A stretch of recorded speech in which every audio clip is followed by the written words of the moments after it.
참 오늘 말씀은 넘어가고 싶은 말씀입니다.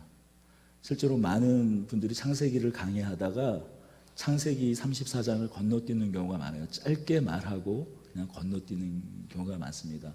사실 저도 참 건너뛰고 싶었지만 그냥 그렇게 건너뛰기에는 오늘 이 34장이 주는 메시지가 분명히 있기에, 또한 이 말씀을 우리에게 남겨주신 그 뜻이 있기에 좀 깊이 좀 살펴보려고 합니다.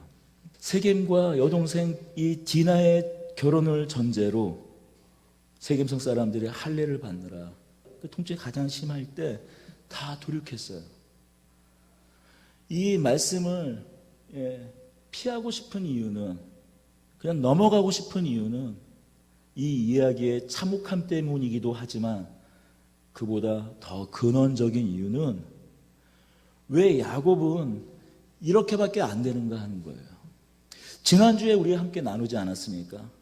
야곱이 삼촌 그 라반과 사이가 틀어지자 바다나람을 떠나서 가나안 땅을 목전에 두고 있었을 때 요단강을 건너서 약복을 지나 요단강을 건너 가나안 땅에 들어오기 위해서는 그 형 에서를 대면했어야만 합니다. 에서를 도저히 마주할 수 없었던 야곱이 하나님의 은혜 가운데 하나님을 뵙고, 그가 다만 너는 야곱이 아니다, 너는 더 이상 속이는 자가 아니다, 너는 강도가 아니자 여호와 곧 나와 겨루어 이긴 자, 달리 말하면 나의 아들이다. 마치 아비가 그 아들에게 한없이 끝없이 그 사랑으로 져주는 것 같이, 내가 너에게 졌다 하며 그 야곱의 정체성을 야곱이 아닌, 속이는 자가 아닌, 강도가 아닌 이스라엘로, 하나님과 및 사람과 겨루어 이긴 자, 하나님의 자녀로서의 정체성으로 새롭게 바꾸어 주셨습니다. 그런데 오늘 우리가 이 34장에서 맞이하고 있는 장면은 이 야복강에서 하나님을 대면하고, 또 이어서 하나님의 은혜로 말미암아 400명의 사람들을 이끌고 야곱을 죽이겠다고 달려온 그 에서의 마음이 하룻밤 사이에 바뀌어서 그 동생을 원수가 아닌, 다만 원수가 아닌 장자권을 빼앗기고 축복을 빼앗긴 그런 원수로서 대하는 것이 아니라 동생으로 대하고 그와 다시 그 모든 원한을 푸는 데까지 하나님께서 야곱을 인도하셨어요. 33장 3절이에요. 자기는 그들 앞에 나아가되 몸을 7번 땅에 굽히며 그의 형 에서에게 가까이 가니 에서가 달려와서 그를 맞이하여 안고 목을 어긋맞추며 그와 입맞추고 서로 우니라. 400명의 사람들을, 자신의 부하 400명의 사람들을 끌고 야곱에게 달려왔었는데 그 밤 사이에 하나님께서 에서의 마음을 바꿔주셨습니다. 다만 원수가 아니라 다시 자신의 동생으로. 그 야곱은 여전히 두려움으로 7번 땅에 조아리며 에서를 맞지만 야곱을 일으켜 입맞추고 끌어안겨 동생으로 그를 따뜻하게 맞아줍니다. 이런 은혜를 경험하고도 왜 세겜 사건이냐라는 거예요. 야곱이 겪게 되는 이런 모든 일들은 사실 때로는 우리가 우리 인생 가운데 겪게 되는 일들이기도 합니다. 왜 하나님을 향한 결단을 갖고도 이렇게 우리는 바로 다음날 무너지지 않습니까? 너무 그 상투적인 예화라서 너무나 우리 익숙하게 듣는 이야기지만, 부흥 강사 모셔놓고 부흥회 잘하고 나서 집에 가는 길에 주차장에서 싸우는 것이 우리 현주소 아닙니까? 3일, 일주일, 37에 21일, 40일 금식하고도 허망하게 무너지는 게 바로 우리의 모습, 우리의 현주소입니다. 다만 야곱의 이야기가 아니라 우리 신자들의 민낯, 바로 오늘 우리가 읽고 있는 이 야곱의 이야기입니다. 무슨 선을 이룰 만한 걸로 나아가지 못하고 속절없이 무너지는 우리의 인생을 이 야곱이 보여줍니다. 오늘 이 말씀을 이렇게 적용할 수는 없잖아요. 그러니까 밤에 쏟아다니면 안 된다. 자식 교육 똑똑히 시켜라. 그 말을 하는 걸까요? 이런 이야기가 아니라 성경은 우리에게 이 사실 하나를 집요하게 묻고 있습니다. 너 어떻게 살래? 이 어떻게 살래는 어떤 선택을 하며 살 것인가를 묻는 것이에요. 어떤 선택을 하면서 살 것인가? 무엇을 택하는 인생이 될 것인가? 우리에게 묻는 것입니다. 숲곳에 그렇게 오래 머물지 않았다면, 세겜에 머무르지 않았다면, 하지만 숲곳에 장막을 치고 세겜에 거주하게 되면서 일이 터지게 됩니다. 지금 성경은 무슨 공포를 조장하기 위해서 이 말씀을 하고 있는 것이 아닙니다. 어쩌면 어떤 분들은 이 말씀을 통해서 공포를 조장하기 좋죠. 하나님 뜻에 순종해야 된다. 하나님 말씀 앞에 온전히 붙들려만 있어야 된다. 라면서 우리에게 공포를 조장하는 본문의 말씀으로 그렇게 바로 적용하기 너무 쉬울 것입니다. 또 그리고 그런 말씀으로 사용되고는 합니다. 그런데 여러분, 만약에 우리의 판단, 우리의 잘못된 선택대로 우리가 살아간다면 이 자리에 나와 있을 사람은 아무도 없어요. 그저 인과응보대로 우리가 한 일들이 다 결과로서 만약에 주어진다면, 부응이 된다면 이 자리에 나와 있을 사람은 아무도 없습니다. 물론 선택은 결과를 만들어냅니다. 그것을 인과응보라고 해요. 또 보응이라고 합니다. 하지만 성경은 단순히 이 보응을, 인과응보를 말하려는 것이 아니에요. 하나님께서 얼마나 집요하게 야곱 한 사람을 다루시는가 하는 이야기입니다. 그래서 야곱이 무엇을 깨닫게 됐는가 하는 거예요. 우리는 이 초점을 놓쳐서는 안 됩니다. 하나님의 은혜로 야곱은 형 에서를 피하지 않고 대면하였습니다. 그래서 하나님의 큰 은혜, 마치 에서의 얼굴에 하나님의 얼굴을 보는 것 같은 그러한 은혜를 경험했어요. 그래도 형 에서를 따라가는 것은 주저함이 있었을 거예요.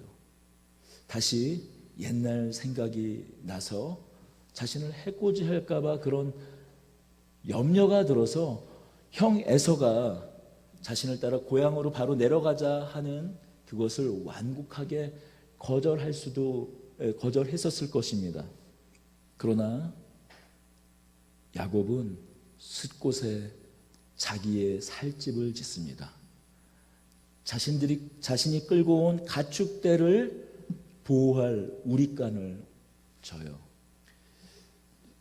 제가 지도를 좀 준비했는데 잠깐 한번 또 다음 한번 넘겨주세요. 바로. 예. 지금 이 야곱이 바단 아람에서 내려온 경로예요. 요단 동편에서 저 위는 이제 시리아, 수리아, 바단 아람 쪽입니다. 메소포타미아 그 유역입니다. 예, 먼저 마하나임에서 야복강을 건너 바로 저 숲곳에 장막을 칩니다. 저 지역을 요단 동편 트랜스 요르단, 요즘에 그 저 지역을 숲곳 그 인근, 약복강 인근을 트랜스 요르단이라고 해요. 보시다시피 요단강과 약복강이 합류하는 지점이다 보니까 당연히 물자가 풍부하겠죠. 목초지가 풍성합니다. 아마도 숲곳에 자기 살집을 짓고 우릿간을 진 것은 그 풍성한 목초지를 눈앞에 두고 거기서 머무르려고 했었던 것 같아요. 그리고 이어서 숫곳에서 장막을 치고 살다가 다시 세겜 땅으로 옮겨갑니다.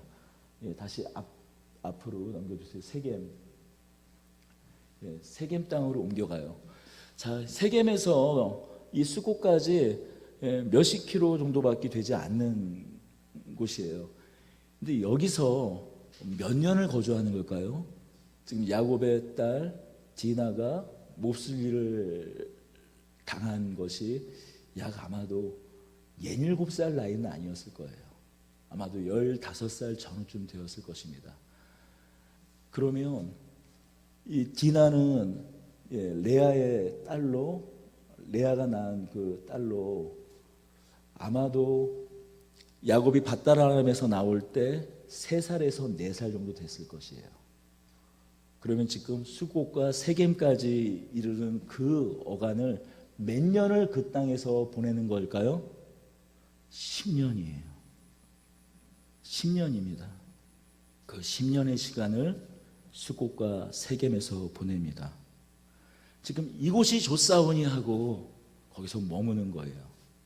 하지만 하나님께서는 야곱이 밧단 아람에서 삼촌 라반과 갈등을 겪고 있을 때 가나안 땅으로 가라라고 말씀하셨어요. 물론 세겜은 가나안 땅이지만 가나안 땅의 입구, 가나안 땅의 경계일 뿐이지 하나님께서 말씀하신 것은 가나안 땅, 내 아비 집으로 가라는 말씀이었습니다.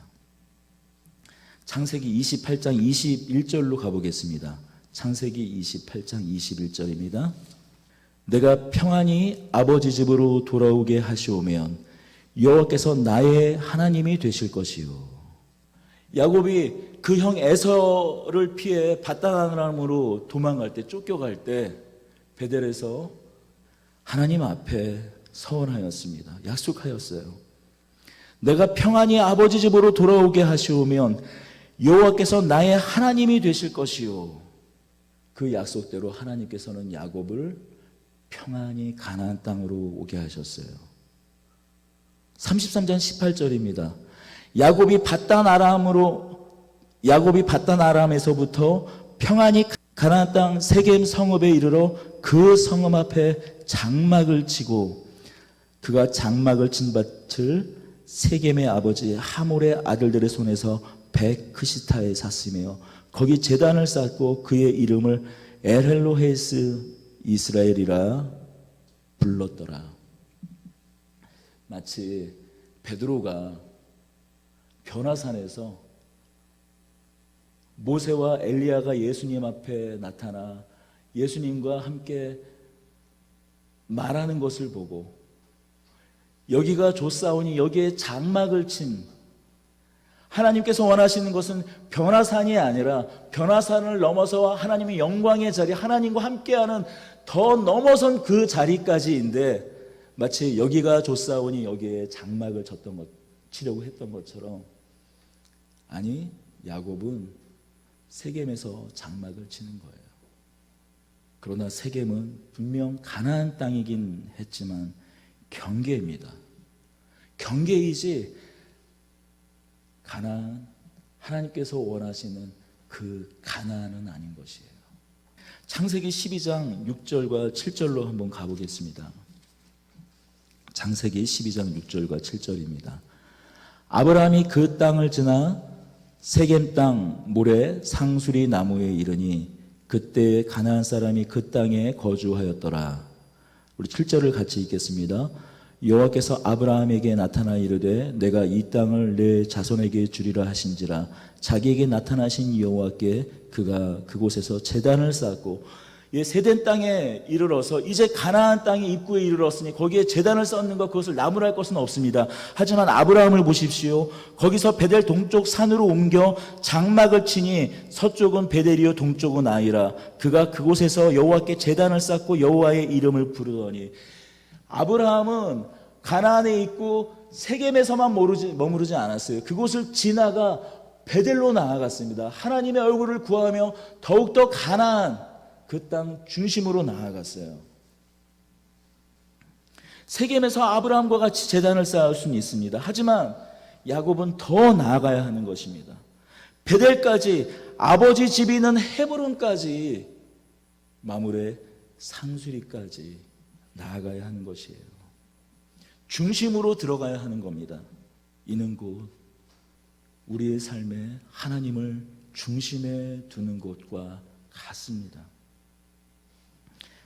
다만 우리가 어떤 그 경계에 머무는 것이 아니라 하나님을 우리 삶의 중심에 놓는 것을 말하고 하나님은 그것을 요구하는 것입니다. 세겜은 경계를 상징합니다. 우리의 삶의 위기가 어떻습니까? 우리 삶의 위기, 우리 인생을 돌이켜 한번 찬찬히 한번 되돌아가 보면 우리의 삶의 위기는 어느 때였습니까? 신앙의 경계, 믿음의 경계에서 우리 삶의 위기는 찾아오지 않았습니까? 분명히 우리는 우리 삶을 더듬어 살펴보면 우리 삶의 위기는 우리 믿음의 경계에서, 신앙의 경계에서 일어났음을 우리는 기억합니다. 제가 좀 이 속된 표현을 좀 쓰겠습니다. 결국 우리가 양다리를 거쳤을 때 우리에게 위기가 있었어요. 세상에서 누릴 수 있는 것 모두 누리고 싶고, 또 하나님의 축복도 누리고 싶고, 아니 이런 양다리 정도가 아니라 아예 이 둘을 동일시 여길 때 우리 삶의 위기가 찾아왔습니다. 그래서 이 세상에서 누리고 싶은 것과 하나님께서 주시는 그 축복을 동일시 여기기에 결국 그 경계에서 벗어나지 못하고 우리 삶이 항상 불안하고 그 경계 언저리에서 항상 위기를 신자들이 맞게 됩니다. 세상에서 어떤 주의를 누리는 것, 또 직장을 갖는 것, 소소한 즐거움을 누리는 것, 이것을 거부하라는 말이 아니에요. 만약 그런 아예 세상을 거부하는 삶을 원하셨다면 하나님께서 우리를 부르는 날이 우리가 천국 가는 날이에요. 그렇지 않습니까? 뭐 세상에서 우리가 소소한 인생의 즐거움을 누리지 않습니까? 영화도 보고 문화생활도 하고 우리가 세상을 분명히 살아갑니다. 만약 그것이 거부해야 될 것이고 만약 그랬어야 된다면 하나님께서 우리를 만나시는 날, 우리를 하나님의 자녀 백성 삼아 주시는 그날이 이 땅에서는 하직하는 날이죠. 그런데 우리를 이 땅 가운데 여전히 머물고 살게 하시잖아요. 경계가 아닌 이 중심으로 나아가야 한다는 것은 신자들이 살아가는 삶의 궁극적인 원리를 말합니다. 여러분, 이 배 있지 않습니까? 배는 바다에 있을 때 배 아닙니까? 예전에 일산 살 때 일산 어디죠? 자동차 전시장들도 있고 일산 예전 이마트 고개 넘어서 넘어가면 이제 파주로 넘어가잖아요. 그 전에 배처럼 만든 건물 하나 있었죠. 아마 식당으로 쓰이다가 나중에 지금 아예 철거된 걸로 아는데 그게 배지만, 배 모양이지만 그걸 누구도 배라고 하지 않아요. 그냥 배같이 생긴 건물이에요. 자유로는 아직도 남아있더라고요. 자유로에서 임진강으로 나아가는 쭉 가는 자유로 변에 보면 지금 그 범선처럼 생긴 하얀 큰 배 있는 거 혹시 드라이브라든지 하실 때 혹시 보신 적 있으시죠? 아직 그 건물은 철거되지 않고 있더라고요. 아직 남아있는데 정말 범선과 똑같이 지어놨어요. 멋있습니다. 하지만 그것을 누구도 배라고 하지 않아요. 그냥 배처럼 생긴 건물이에요.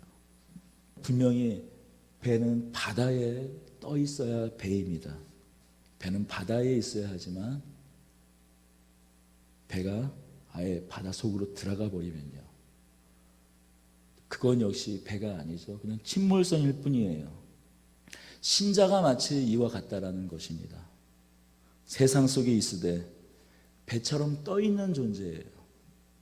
그런 의미에서 신자들은 하나님의 자녀들로서 구원의 방주가 됩니다. 내가 너를 사람을 낚는 어부가 되리라 하셨을 때 베드로에게 하신 말씀의 뜻이기도 합니다.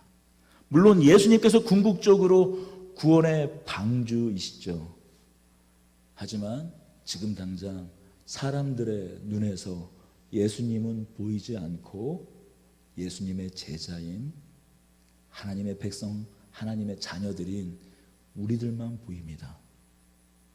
세상에 있지만 세상에 함몰되지 않는 것, 이것이 신자의 자녀의 정체성입니다. 34장 1절을 읽겠습니다. 레아가 야곱에게 낳은 딸 디나가 그 땅의 딸들을 보러 나갔더니, 그 땅의 딸들을 보러 나갔다. 아브라함과 이삭의 이야기를 우리는 기억하고 있습니다.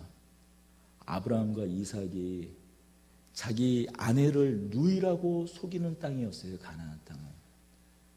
그런데 디나가 그 땅의 딸들을 보러 나갔습니다. 나간 것이 뭐가 죄가 있겠어요? 한참 호기심 많은 나이에. 그러나 안타깝지만 그 성의 추장의 그 족장의 아들인 세겜성의 족장의 아들인 하몰의 아들 세겜에게 겁탈을 당해요. 무슨 일을 당합니다. 엿보이고 그럼에도 그 딸 디나에게 어떤 사랑의 연정을 품었는지 그 아버지에게 이 디나와 결혼하고 싶다고 말합니다. 8절입니다. 하몰이 그들에게 이르되 내 아들 세겜이 마음으로 너희 딸을 연연하여 하니 원하건대 그를 세겜에게 주어 아내로 삼게 하라. 하지만 오늘 이 말씀을 살펴보면 한 가지 좀 의문점이 있는 것이에요. 당시 이 중운동의 배상법에 따르면 어찌되었던 간에 이 처녀를 범하게 되면 바로 배상금을 가지고 왔어야 돼요. 신명기에서도 그 법이 명문화되어 있습니다. 처녀를 범한 경우에 오늘날은 바로 그냥 감옥 가기죠. 감옥 가야죠. 죄값을 톡톡히 치러야죠. 하지만 당시에는 오늘의 어떤 그 문화나 오늘의 어떤 도덕의 관점으로만 좀 살펴보기는 좀 어려운 부분이 있죠. 지금 4,000년 전 얘기입니다. 처녀를 범하게 되면 그 집안에서 배상을 하고 이제 처녀가 그렇게 되면은 새롭게 혼처를 구하기 당시 힘들지 않았겠어요? 그러니 배상을 하고 이제 결혼을 해서 무마가 되는 겁니다. 하지만 또 이제 그 처녀의 집에서는, 여자의 집에서는 배상금만 받고 그 결혼을 또 거부할 수도 있어요. 어쨌든 간에 배상을 하지 않으면 그에 합당한 아주 그 형벌을 받는 것이 당시의 관례였어요. 하지만 아무 거리낌 없이 지금 이 하몰은 야곱에게 나와서 내 아들 세겜이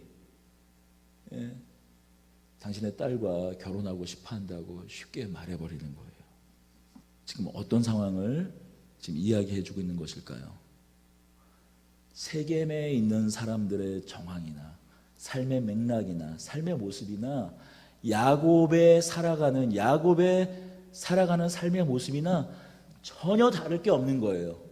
그냥 그 땅 가운데 일상으로 일어나는 일이 그냥 일어난 거예요. 그러니 그냥 보통 사람들의 관례대로 그냥 좋은 게 좋은 거지 하면서 우리 그냥 결혼시킵시다 하는 겁니다. 지금 야곱의 반응에서 지금 나타나고 있어요. 어떤 놀람도 어떤 노여움도 없이 그냥 마치 당연한 듯하게 그것을 담담하게 받아들이고 있습니다. 모든 경계가 지금 무너진 야곱의 모습을 지금 보여주고 있는 것입니다. 완전히 그들과 함께 섞여가서 세겜 사람처럼 되어 살고 있는 겁니다. 그래서 아무 구분이 없기에, 아무 구별이 야곱과 그 세겜 사람들과 차이가 없기에 그냥 아무 서스름 없이 이런 제안을 하는 거예요. 그런 야곱의 경계 없는 삶이 결국 이런 경계선에 야곱이 계속 머물고 있을 때 한 가정에서 맞닥뜨릴 수 있는, 한 개인이 맞닥뜨릴 수 있는 최악의 일을 야곱은 겪게 되는 것입니다. 야곱의 집안은 겪게 되는 것이에요. 야곱의 딸 디나가 다만 겁탈당할 뿐만이 아니라 그 후폭풍은 야곱의 집이 결국 소멸할 위기에 처하게 됩니다. 무엇입니까? 세겜 사람이 되는 위기예요. 세겜과 한 민족이 되는 위기에 빠집니다. 10절입니다. 너희가 우리와 함께 거주하되 땅이 너희 앞에 있으니 여기에 머물러 매매하여 여기서 기업을 얻으라. 여기서 기업을 얻어서 우리와 함께 살자라는 거예요. 지금 마치 아브라함의 조카 롯이 소돔 땅을 가서 그곳에서 기업을 얻었던 것처럼 야곱이 세겜 땅에 기업을 얻어 야곱이 지금 세겜 사람처럼, 아니 세겜 사람처럼 사는 것, 그것을 넘어서서 세겜 사람이 되어 세겜 민족으로 되는 위기에 처해지게 된 겁니다. 그런데 놀랍게도 하나님은 침묵하세요. 이 상황에 개입하지 않으십니다. 하나님의 침묵보다 더 놀라운 것은 야곱이 하나님께 나아가지 않는다라는 거예요. 야곱이 하나님께 나아가지 않는다라는 거예요. 앞서서 그의 위기에 그가 비록 속이는 자고 강도였을 때에도, 강도와 같은 사람이었을 때에도 베델에 올라 하나님을 찾았던, 하나님께 구했던 야곱인데 지금 그 10여 년의 시간 동안에 야곱은 그런 아무런, 마치 무장 해제되어 있는 것 같이 면목상 하나님의 사람일 뿐이지 하나님께 나아가고 있지 않아요. 더군다나 아들들에게 끌려갑니다. 아들들이 이야기합니다. 한 민족이 되는 것 좋다. 그러기 위해서는 우리는 할례를 하는데 너희는 할례를 하지 않으니 너희와 함께 통혼할 수 없다. 너희와 함께 결혼할 수 없다. 너희와 함께 한 민족이 될 수 없다. 함께 거주할 수 없다. 조건이 있다. 할례를 행하라. 왜 이런 제안을 했을까요? 18절 이후에 보시다시피 그 아들들은 세겜의 남자들을 다 죽이기 위해서 이 제안을 하는 겁니다. 하지만 야곱은 아들들의 이 모의, 이 계략을 알지 못했어요. 무슨 이야기예요? 세겜과 한 민족이 되어도 좋다라는 거예요. 만약에 야곱이 하나님의 약속, 하나님의 언약을 붙잡은 사람이었다면, 여전히 붙잡고 있었다면 하나님께 뜻을 구하고, 아니 하나님께 뜻을 구하기에 앞서서 거절했어야 하죠. 세겜 사람과 통혼한다라는 것은, 거기서 기업을 얻는다라는 것은 아브라함으로부터 온 그런 모든 언약이 깨어진다라는 의미입니다. 그런데 이 아들들의 제안에 아무런 거리낌 없이 그저 아들들의 제안대로 그것을 지켜만 봅니다. 야곱이 그렇게 그의 신앙, 그의 믿음이 다 무너져 있었다면 이 아들들은요, 할례는 무엇입니까? 하나님과의 관계의 표징 아닙니까? 하나님이 택한 사람, 하나님으로 말미암아 태어난 사람, 하나님으로 말미암아 거듭난 사람, 성령으로 난 자, 그 표징이, 그 사인이 할례 아닙니까? 이 거룩한 하나님의 사람이 됐다라는 이 표징을 세겜을 속여 세겜을 다 죽이는 수단으로 사용합니다. 무슨 이야기입니까? 아브라함부터 야곱 그리고 그 자녀들 4대 만에 거룩한 하나님을 향한 믿음이 종교가 되어버린 것이에요. 물론 이 세겜과 그 세겜의 집안은 씻을 수 없는, 용서받을 수 없는 죄악을 저질렀습니다. 그러나 성경은 창세기부터 이 요한계시록 끝장까지 항상 일관성 있게 이야기합니다. 원수 갚음은 너희에게 있지 않다. 내가 너희의 원수를 갚아주리라. 악을 선으로 갚으라고 성경은 우리에게 이야기해 줍니다. 4대 만에 아브라함, 이삭, 야곱 그리고 그 아들들 4대 만에 거룩한 하나님을 향한 종교가, 이 믿음이 그냥 종교가 되어버리고 만 것이에요. 자신의 목적, 자신들의 그 잔인한 목적을 이루는 수단이 이 여호와 신앙이 되어버리고 만 것입니다. 여러분, 우리가 믿는 이 하나님을 믿는 이 신앙이 종교가 되었을 때 어떤 일이 일어났습니까? 십자군 운동이 일어나지 않았습니까? 백인들이 흑인을 노예로 삼는 것을 말씀 몇 구절을 통해 정당화하지 않았습니까? 유대인 학살은 왜 일어났습니까? 모두 다 우리가 믿는 이 여호와 신앙이, 하나님을 믿는 이 신앙이 종교가 되었을 때 일어난 일들입니다. 우리 개인의 삶에서도 하나님을 믿는 신앙이 그저 종교가 되어버리면 참 비루한 일들이, 이런 참혹한 일뿐만 아니라 비루한 일도 일어나요. 제법 규모가 되는 교회만 쫓아다니는 사람들이 있어요. 왜요? 피라미드 하려고, 보험급 하려고.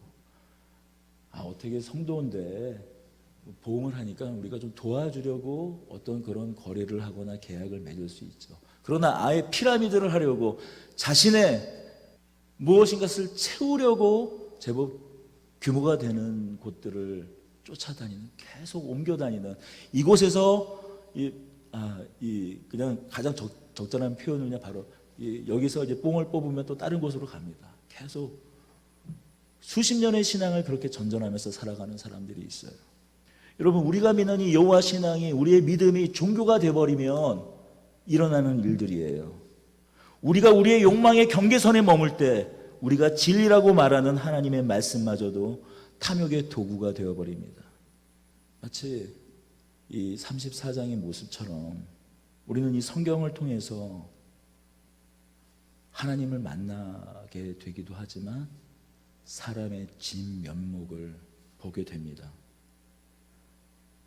그래서 이 성경이야말로 하나님을 발견하는 신학책이기도 한 것이지만 인간의 모든 것을 알게 하는 인문학책이기도 한 것이에요. 그렇습니다. 오늘 34장의 모습을 통해서, 야곱의 모습을 통해서 사람은 자기 자신을 구원할 수 없다라는 것을 알게 돼요. 그래서 이 이야기를 해주는 성경은, 이 창세기는 우리가 믿는 기독교가, 우리가 믿는 하나님을 믿는 이 신앙이 종교가 아님을, 다만 종교가 아님을 이야기해 줍니다. 앞서서 오늘 이 세겜 사건은 단순히 보응을 말하는 데 머무는 이야기가 아니라고 말씀드렸어요. 분명히 선택에 대한 이야기이기도 합니다. 그러나 다만 그 선택이 부흥으로 끝나는 것 같지만 성경은 단순히 이 부흥만을 이야기하는 것이 아닙니다. 하나님께서 선택한 한 사람을 집요하게 붙들어 한 사람을 다루시는가 하는 이야기예요. 그래서 야곱이 무엇을 깨달았는가 하는 이야기입니다. 야복강에서 야곱이 더 이상 속이는 자요 강도가 아니라 하나님과 겨루어 이긴 자, 오직 자녀만이 누릴 수 있는 정체성, 그 이름 이스라엘로 바뀌었습니다. 하지만 성경은 하나님께서 그 자녀를 그 자녀된 자리로 만들어 나가는 데 대하여 이렇게 이야기합니다. 히브리서 5장 12절에서 14절을 제가 읽어드리겠습니다. 때가 오래되었으므로 너희가 마땅히 선생이 되었을 터인데 너희가 다시 하나님의 말씀의 초보에 대하여 누구에게 가르침을 받아야 할 처지니 단단한 음식은 못 먹고 젖이나 먹어야 할 자가 되었도다. 이는 젖을 먹는 자마다 어린아이니 의의 말씀을 경험하지 못하는 자요 단단한 음식은 장성한 자의 것이니 그들은 지각을 사용함으로 연단을 받아 선악을 분별하는 자니라. 아이에서 젖먹이의 신앙에서 젖먹이의 자리에서 하나님께서 붙드셔서 자녀된 자들을 그 장성한 분량에 이르기까지 연단을 받게 하신다라고, 선악을 분별하는 그 경계선에서 무엇을 내가 붙들고 살아야 되는 사람인지 알게 하는 자리까지 이르게 하신다라고 히브리서 5장 12절에서 14절은 이야기합니다. 더 나아가서 히브리서 12장 4절에서 9절은 또 이렇게 이야기합니다. 너희가 죄와 싸우되 아직 피 흘리기까지는 대항하지 아니하고 또 아들들에게 권한 것 같이 너희에게 권면하신 말씀도 잊었도다. 일렀으되 내 아들아 주의 징계하심을 경히 여기지 말며 그에게 꾸지람을 받을 때에 낙심하지 말라. 주께서 사랑하시는 자를 징계하시고 그가 받아들이시는 아들마다 책찍질 하심이라 하였으니 너희가 참음은 징계를 받기 위함이라. 하나님이 아들과 같이 너희를 대우하시나니 어찌 아버지가 징계하지 않는 아들이 있으리요. 징계는 다 받는 것이거늘 너희에게 없으면 사생자요 친아들이 아니니라. 또 우리 육신의 아버지가 우리를 징계하여도 공경하였거든 하물며 모든 영의 아버지께서 더욱 복종하여 살려 하지 않겠느냐. 징계는 다 받는 것이거늘 너희에게 없으면 사생자요 친아들이 아니니라. 젖먹이 때에는 하나님께서 마치 우리가 자녀를 키울 때, 아기 때 때로는 아이들이 손목이 아프지만 질질 끌러가듯이 데리고 가기도 합니다. 하지만 장성에서는 하나님께서 그 아들의 주의를 환난과 고난과 그 인내의 연단으로, 때로는 징계로 우리의 아들됨을 이루어 가십니다. 그래서 신명기에서 모세는 다시금 애굽을 탈출해서 저 멀리 요단강 건너 세겜 땅이 바라다 보이는 그 언저리에서 이렇게 이야기합니다. 세겜에서 이것을 할 것을 명령했어요. 이스라엘 12지파 반은 그리심산에 세우고 이스라엘 지파 반은 에발산에 세웁니다. 다시 아까 그 에발산 그리심산을 한번 띄워주시겠어요? 신명기 8장에서 보면 이스라엘 백성들에게 명령합니다. 이스라엘 지파 12지파 중 반은 그리심산에 세우고 나머지 반은 에발산에 세워서 하나님을 따를 때, 하나님의 말씀을 순종할 때 그 복과 하나님의 말씀을 따르지 않았을 때, 불순종하였을 때 그 저주와 징계를 선포하라고 명령해요. 그 명령대로 여호수아는 어떻게 합니까? 가나안 땅에 입성했을 때, 그 가나안 땅에 입성해서 요단강 건너 아이성까지 점령하여서 세겜 땅에 이르렀을 때 그 모세의 명령대로 하나님을 따르는 순종과 이 불순종의 저주, 순종의 축복과 불순종의 저주를 선포하게 합니다. 다시 여호수아가 죽을 때가 되었어요. 여호수아 24장입니다. 여호수아는 죽음을 앞두고 다시 이스라엘 12지파와 그 모든 지파 사람들과 장로들과 수령 지도자들을 불러서 그리심산과 에발산에 세워 하나님 앞에서 그 언약을 다시 확인시킵니다. 세겜 그 경계에서, 우리 삶의 경계에서, 우리 신앙의 경계에서 여전히 경계를 살아가는 우리가 무엇을 지키고 무엇을 붙들고 살아야 할지 세겜에서 모세가, 여호수아가 선포하게 합니다. 우리도 여전히 어쩌면 이 땅이 세겜과 같은 곳인 것 같습니다. 다만 우리가 그럼에도 불구하고 주 안에서 평안을 누릴 수 있는 것은 무엇일까요? 예수 그리스도 안에서 우리에게 더 이상 저주가 없기 때문이에요. 그 어떤 가계를 통해 흐르는 저주도 없습니다. 결단코 없습니다. 예수 그리스도께서 우리를 구원하신 것은 단번에, 영단번에 그 그 모든 우리 이전 그 어떤 과오도, 그 어떤 저주도, 그 어떤 혈통의 저주도, 그 어떤 사망도, 그 어떤 권세도, 우리를 묶고 있는 것도, 그 어떤 것도 끊어진 이 사실을 우리는 믿고 신뢰해야 해요.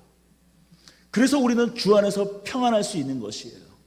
가계를 통해 흐르는 저주, 물론 징계로서 여전히 남아있을 수 있겠죠.